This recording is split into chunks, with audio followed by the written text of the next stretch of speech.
Welcome to SandCity Sports. I am your host, the Cape Cod Kid, artist formerly known as Andre King, and we are back again to bring you all the sports and current events news stories that you need to know. Folks, I want to wish you a happy Veterans Day, and it being Veterans Day, we have to give a very special shout out to Dave DeWeese here at the Cape Cod Media Center for helping us to get this episode up and rolling. So very appreciative of that. And equally, we are all, of course, very appreciative of our veterans who stand guard.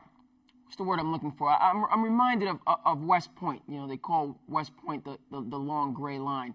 And, you know, it's one thing to sit on these shows and talk the talk, but as we all know, it's our veterans that are out there in the real world walking the walk so that we can have a very privileged lifestyle that we have. So thank you. That being said, of course, it being a football Monday and a sports Monday, plenty to get to, and we will start in the NFL with the Sunday night game between the Dallas Cowboys and the Minnesota Vikings. Plenty of eyes there. Crucial NFC matchup that included all the fixings, and of course the Vikings came out on top 28-24. But I want to push back. Cowboys, America's team, fan base that is what's the adjective that I'm looking for? Rabid is what I wanted to say, but Cowboys fans are notable for their enthusiasm. But there's a lot of talk today about getting rid of Jason Garrett, about who's to blame for this loss. Folks, listen, this was an outstanding game. Two good teams. You know, and look, we play these ball games. Somebody has to lose. And so first and foremost, I think the hand-wringing Monday morning quarterbacking, a lot of the agitation, aggravation directed at Jason Garrett. Now, look, there was that Cowboys were in the red zone. Garrett decided to run the ball twice, then, you know, pass it to Ezekiel Elliott on a screen. That would have, if they would have scored a touchdown on that drive, it would obviously put the Cowboys ahead.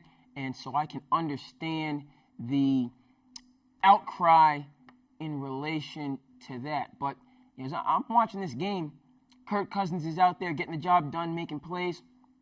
Dak Prescott getting the job done again, making plays, showing that he's deserving, you know, of that $30 million contract. He had an outstanding game, and it just came down to, you know, the Vikings, you know, were just that much better. Now, look, clearly not a football guy, and so these takes, honestly, not outstanding. Now, I'll be the first to say they don't have a great background in the sport, and, you know, if we were to look at this game from an analytical standpoint, you know, or if you had, you know, football people, you know, and listening to the conversations, you know, I'm certainly missing a lot. All that I am trying to get across, you know, in this introductory story is, look, just make sure I'm, you know, doing all right here. Your quick, quick checkup. I'm running behind.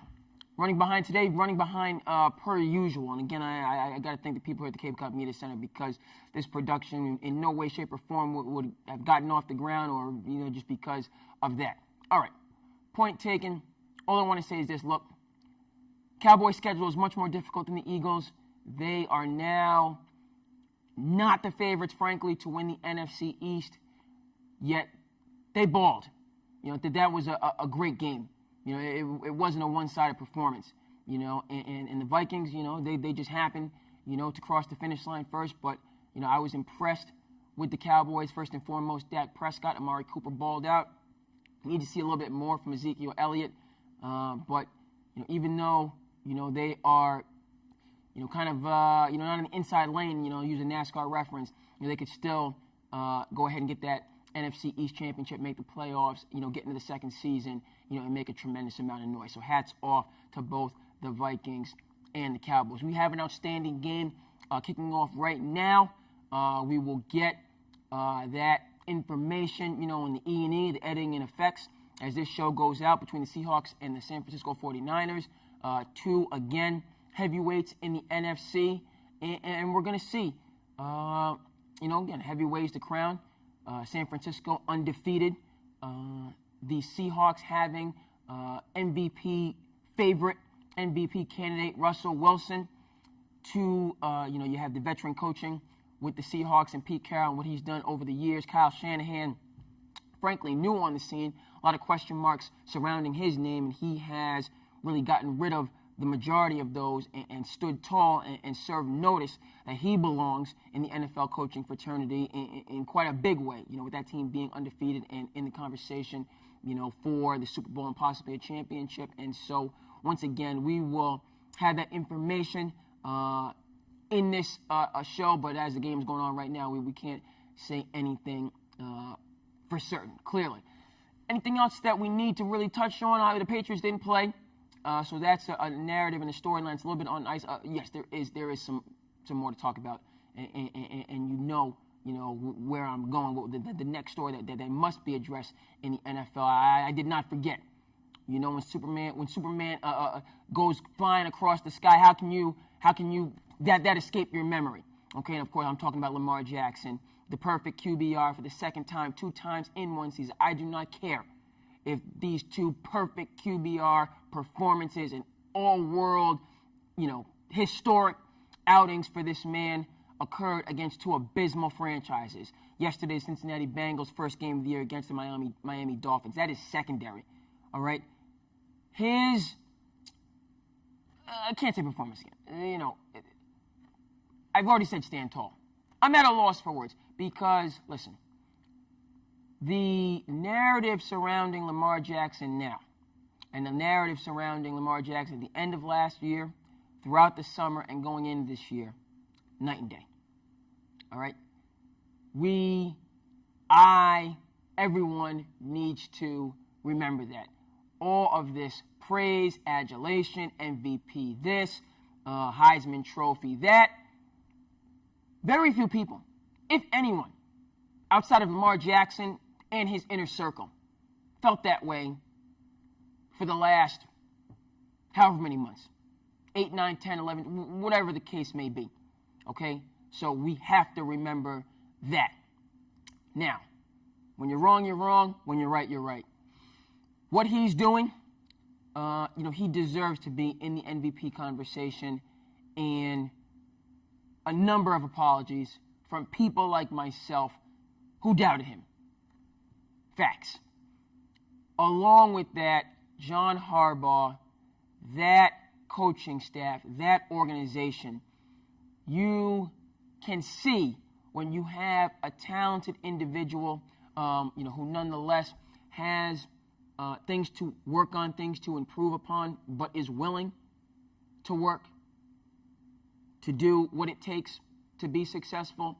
When you put those 2 things together, never mind being competitive, making your fan base proud, representing yourself in a positive and encouraging fashion, but the artistry, the stunning display of creativity, athleticism, innovation, and on and on and on. That's possible, and that we saw yesterday. You put 2 and 2 together. Lamar Jackson catch or pass completion. Here's Lamar on a run. Himself. Look at him turn back and forth. Oh, he broke his ankles. Now he's got an entourage, and he's got a touchdown. He is Houdini. What a play. 47-yard touchdown run by the magical quarterback, Lamar Jackson. Wow. Well, just watch this. Go ahead and freeze it. Just watch Carlos Dunlap right there. His eyes are right here, and he never feels. And once he does, he's just not quick enough or fast enough to chase down Lamar Jackson. And we talk about a tough tackle in the open field. Look at that spin move. Nick Vigil's right there. He leads the team in tackles, and he's got no clue as to how to get Lamar Jackson on the ground. And who knows, what the results could be. And I think that's the Baltimore Ravens story in large part, in large regard. Because, again, you got a 6th-round pick, University of Michigan. Maybe he'll be a backup, Probably not going to be in the NFL after 5 years. This kid, Tom Brady, we're very unsure. We already have a $100 million quarterback. This guy's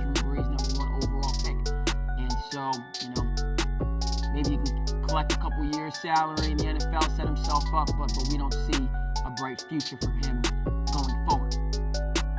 20 years later, 6 Super Bowl victories, 9 Super Bowl appearances, and you see what somebody who's not necessarily the most talented, but has talent and is willing to trust the process. Shout out to Brett Brown. Is willing to do his job. I think that's a more appropriate reference, with Mr. Bill Belichick. And what do you have? So credit, once again, and again, Lamar Jackson's, the Ravens, they are very much in the Super Bowl and championship conversation. Didn't have a game here in Titletown. And, okay, so those are storylines and narratives. We got a couple things I need to get to, so I don't want to, sometimes I go on and on, it takes me a little while to get going, and I forget that, being behind, I can't be here, I can only be here for a certain amount of time. But New England Patriots, their next couple games, they're going on the road to Philly. That could be another L. They got the Cowboys in Foxborough. Great game, 2 proud franchises. That could also be another L, because the Cowboys are going to be in full-blown desperation mode. That game means much more to the Cowboys than it will mean to the Patriots. They got to go on the road to see Deshaun Watson in Houston.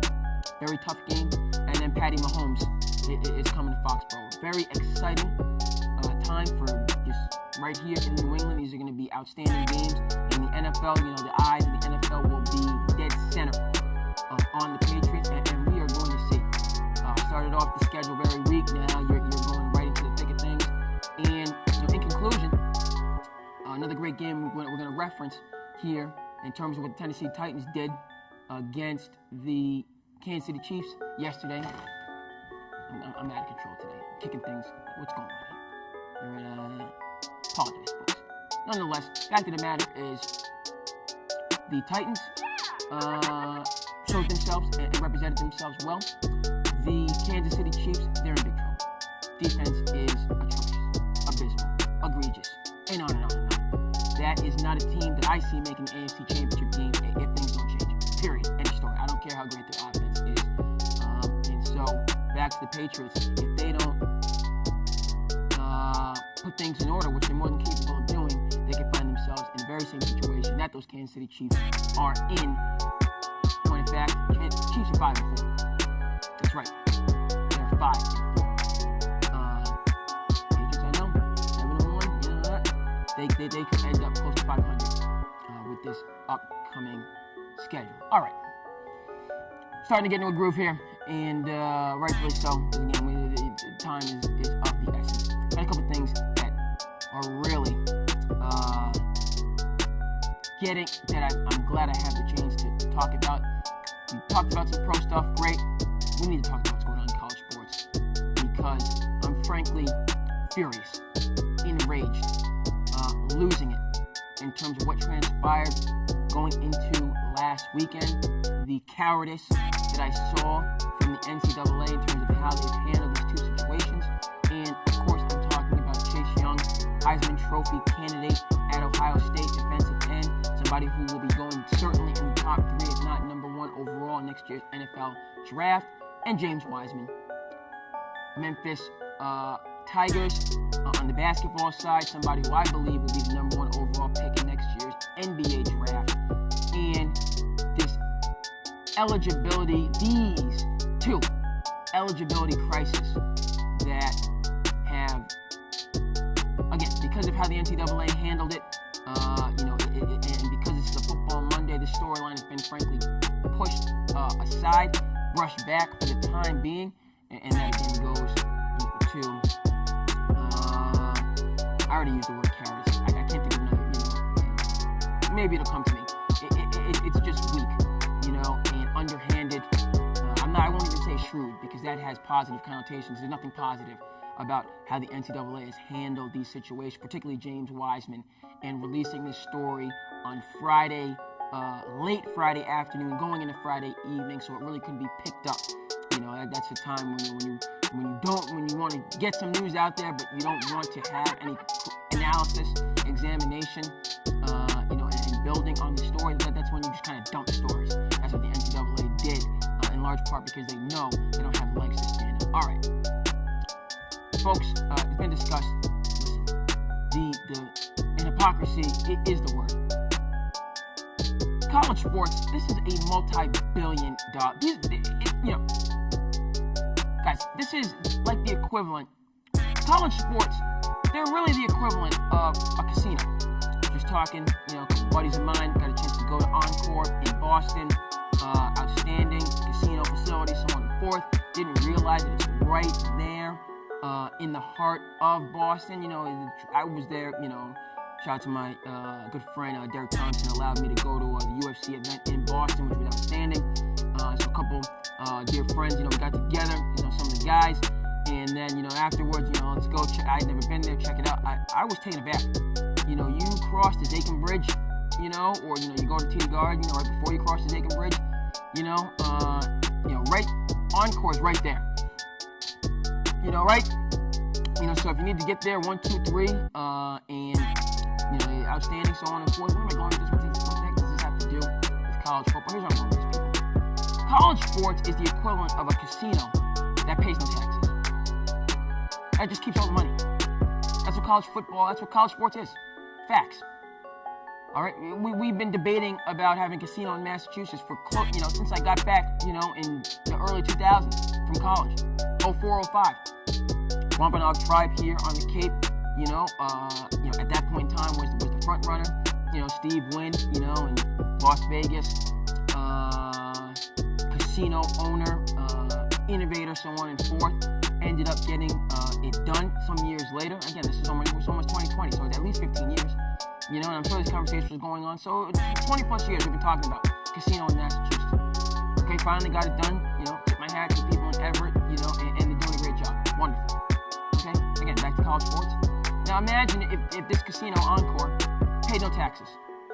And the taxpayers were the ones that had to build the whole facility, which sometimes takes place, in pro sports, and shout out to the Golden State Warriors and the new Chase Center, that they didn't do that. The business interests will have plenty of money and will make plenty of money, off the facility. That's how they built it. College sports, that's what it is. Just taking, period.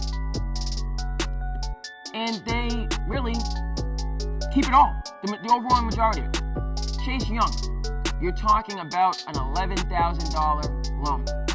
$11,000. Again, billions of dollars coming in terms of college sports writ large. And then for his university, and I've made this comparison, I go back to Cam Newton and the, frankly, witch hunt that he was subjected to. When he won the Heisman and led Auburn to a national championship, and that cloud hung over that entire season and completely marred the entire experience. We're talking about $180,000. I will confidently state that the national championship that one Cam Newton delivered for Auburn, who hasn't been heard from since he left, who was down 21-0 in Tuscaloosa against Alabama, brought them all the way back. A nip-and-tuck game against Oregon in the national championship game, which he led them to victory in. Okay, that national championship will and has and will continue to provide at least $100 million. I stand firmly by that number for Auburn University in terms of the television contract that they were able, within the SEC, to mint based on having a national champion in your conference. The memorabilia, okay? The television, all of the royalties that go along with that national championship, which was dependent on Cam Newton. And I'm supposed to care about $180,000 when you're talking about hundreds of millions of dollars based on his labor power? The only crimes that take place in college athletics are the severely, it's not even, we're not even going to use historic references, in terms of, the term slavery will not be applied here as far as I'm concerned, okay? Because it just, no.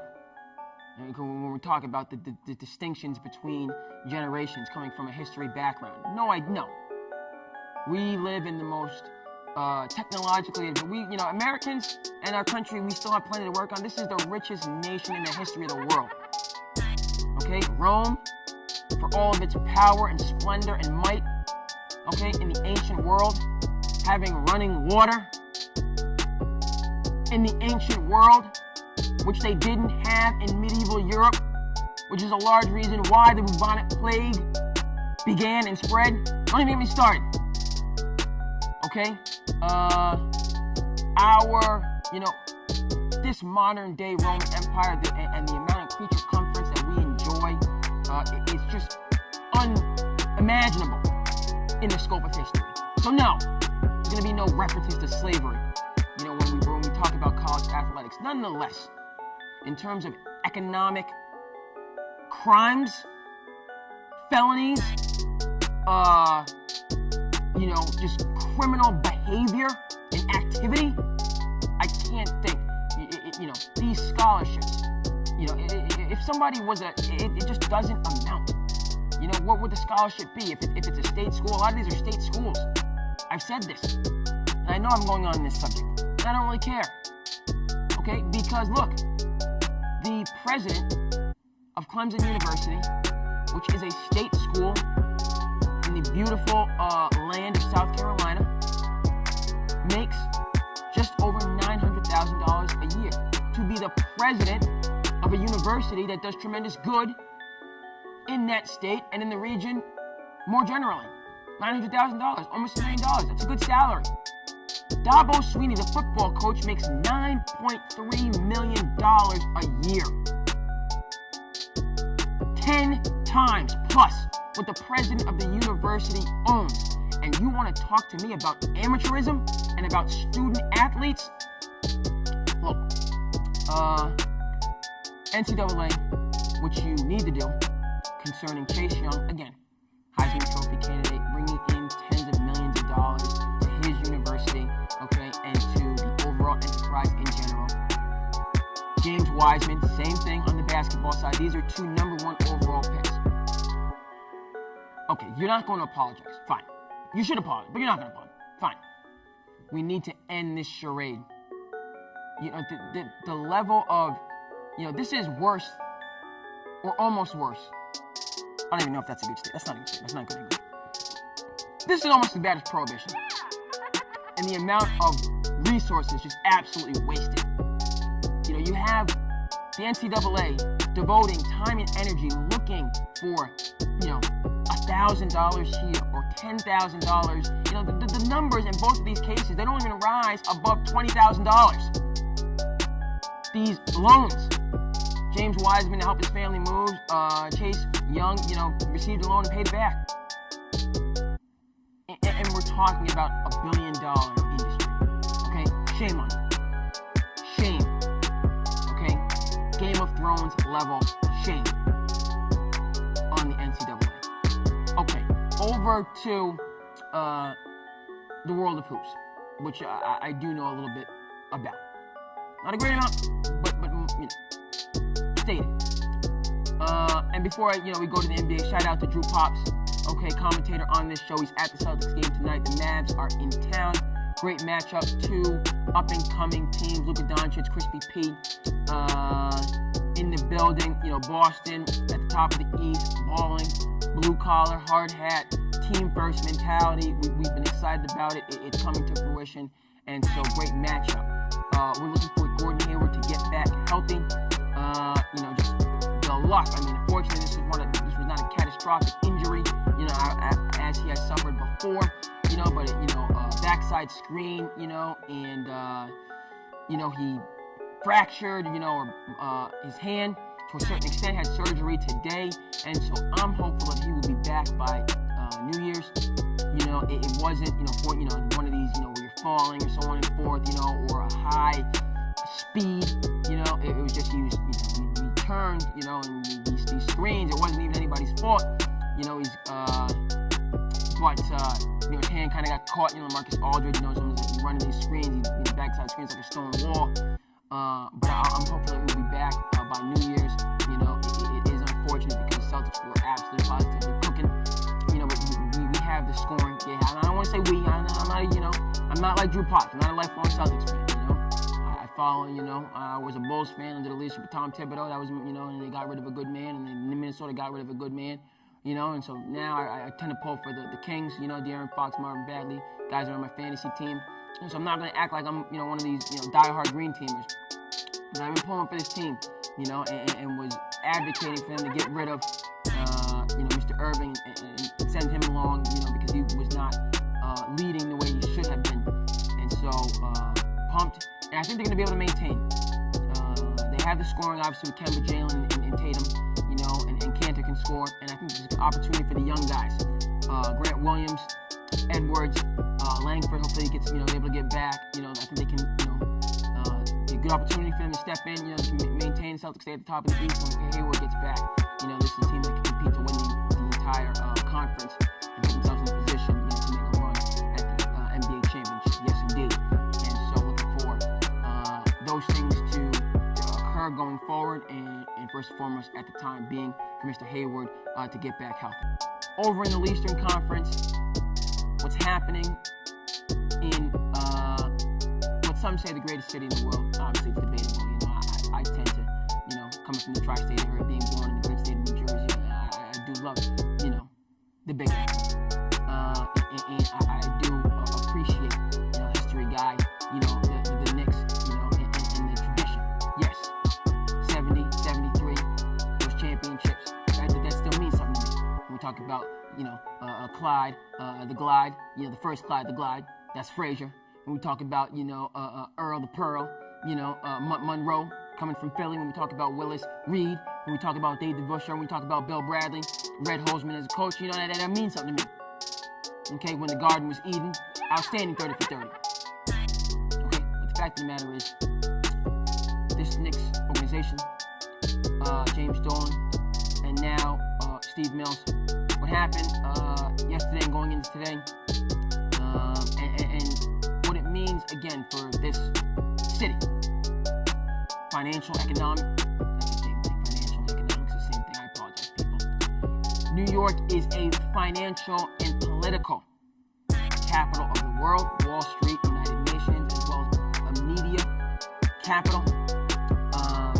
It is a center of so much, and the sports, they mean something. The Yankees, yes. The Giants, also the Jets. Sorry to the Giants fans after that loss yesterday. And the Knicks. It means a tremendous amount. And for Steve Mills and this organization to conduct themselves how they have. I know I'm coming to my conclusion, so we'll just power through. It's just egregious. Listen, the team is 2-8. Terrible start. There are systemic issues. Now systemic, let me back off that. For some reason, Fizdale, who's a good coach, David Fizdale, good coach, Pat Riley, Eric Spoelstra's tradition, he's not connecting with these young guys. Dennis Smith Jr., who is their future, has only played 3 games. He is separated from the team for personal reasons. He's only playing 9 minutes a game. That's unacceptable. Kevin Knox, also the future, playing less than 25 minutes a game, coming off the bench. Unacceptable. Top 10 pick here, guys. Mitchell Robinson, all right, their center of the future, playing less than 20 minutes a game. Fizdale, your rotation is garbage. Garbage. All right, that said, respect to his background and his ability. He's not getting through to these young players. That is a significant problem. I believe, given time, and he can get over that problem. But by the Knicks organization going public in the #1 media market in the country and possibly the world, and adding fuel to the flames that already exist with them being 2-8 in the Eastern Conference. That is simply poor management, poor organizational strength, efficiency, whatever you want to call it. And starting off, this show talking about the Baltimore Ravens and what can be done when you put 2 and 2 together. Now we are on the absolute other side of the spectrum with the New York Knicks. And it is shameful for a proud, historic franchise to be conducting themselves making rookie mistakes that a first-time fantasy owner would not make. There is no reason for them to go public this early in the season and with their checkered past, which excludes them from getting top-flight free agents like Kyrie Irving and Kevin Durant. And Joey Kniff said, they're standing film rounders. Listen, this is one time I don't need you to tell me how I fucked up. I know I fucked up. What I need from you is money. I need whatever money you can give me. See, that's the thing. This time there is no money. I give you $2,000, what's that buy you? A day? Nah, I give it to you, I'm wasting it. You did it to yourself. They keep going on like this. NBA might need to step in. Do it. Folks, that's going to do it. Go ahead and comment, like, and subscribe as you feel the need. I am your host, the Cape Cod Kid, artist formerly known as Andre King. We want to thank you from the bottom of our hearts for tuning in to SandCity Sports, and we will see you here back again the next time.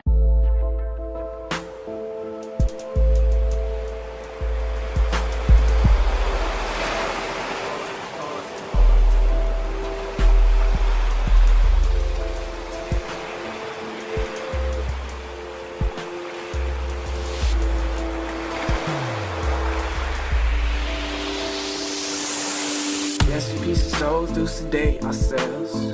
Just a number of this pain we feel. Yes, at times we do hate ourselves, but each day we try to retake ourselves. So yes, we piece of souls do sedate ourselves. Just a number of this pain we feel. Yes, at times we do hate ourselves, but each day we try to embrace ourselves. Yeah.